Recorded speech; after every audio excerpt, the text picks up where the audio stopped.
Hello everyone, this is Deepak Mowane from International Institute of Professional Studies DAVB. In this video, I am going to give a presentation on Agile approach to project management. So let's get started. This presentation provides an overview of what's involved in initiating, planning, executing, controlling, and closing an IT project. Also, this presentation demonstrates a more agile approach to managing the project. In an agile project, a team typically uses several iterations or deliveries of software instead of waiting until the end of the project to provide a final product. The teams involved in project do not normally make a snap decision about whether to manage a project using an agile approach or not. Likewise, you just don't decide whether to take a plane or a car on a long trip without any specific logic.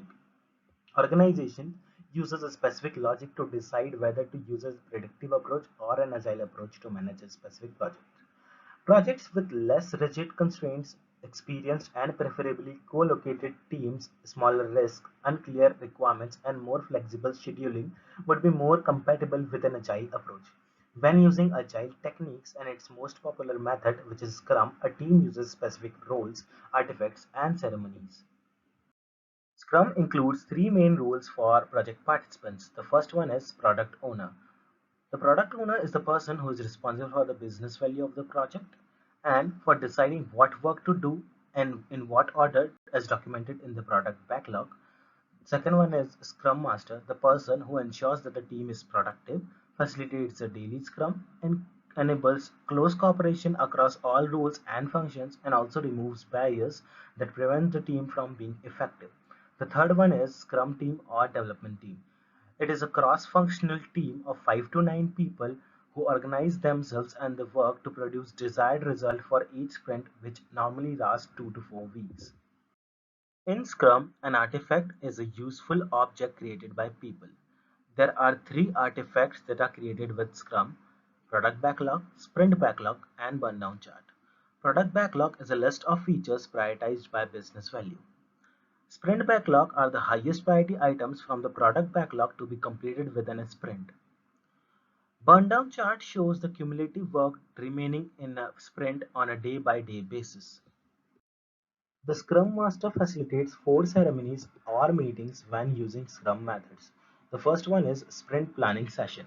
Sprint Planning Session is a meeting with the team to select a set of work from the product backlog to deliver during the sprint.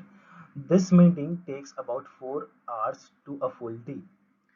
Daily Scrum, a short meeting for the development team to share progress, challenges, and plan for the day. Sprint reviews, a meeting in which the team demonstrates to the product owner what it has completed during the sprint. Sprint retrospectives, it is a meeting which is taken place after each sprint. In this meeting, the team looks for ways to improve the product and the process based on a review of the actual performance of the development team. This slide summarizes some of the unique Scrum activities by each process group. As we all know, there are 5 process groups.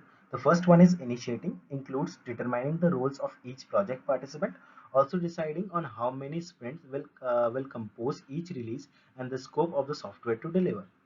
The planning phase includes creating product backlog, sprint backlog, release backlog, and planning work each day in the daily Scrum, also documenting the stumbling blocks in a list.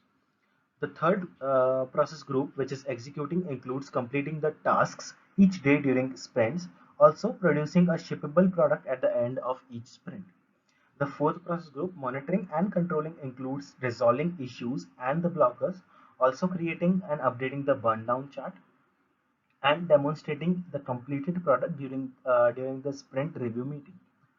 At last, the closing group reflects on how to improve the product and the process during the sprint retrospective meeting. In planning process group, in case of both the approaches, predictive and agile, we are still going to create a scope statement and can use a Gantt chart for the entire project schedule. Also, there will be other planning activities as well, like risk management, etc. Additionally, in agile approach, the description of the work are identified in the product and sprint backlog. Also, we are going to get detailed work documented in the technical stories. We can estimate a velocity or capacity for each sprint. And We can also use a release roadmap to lay out all the work for an entire release, which can include more than one sprint. In executing process group, in both the cases, predictive and agile, we are still going to get a shippable product at the end. The team would complete tasks each day, which would lead them further during the course of the project. But by using an agile approach, the team would produce several iterations of potentially shippable product. But users of the new software might also be confused by getting several iterations of the product instead of just one.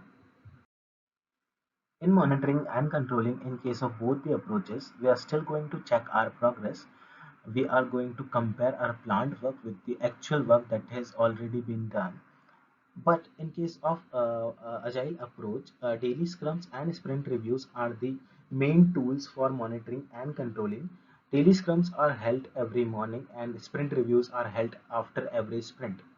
The work progress within a sprint can be represented on a sprint board maintained by the Scrum Master. The sprint board contains a card to represent each task to be worked on during the sprint. We are going to use burn down chart. In agile approach, a burn down chart shows whether the team is doing well in that sprint or if there is a potential for trouble. Burn down chart help the team to understand whether user stories might not be completed within that sprint. The chart provides an indicator that the stories are at risk and should be removed.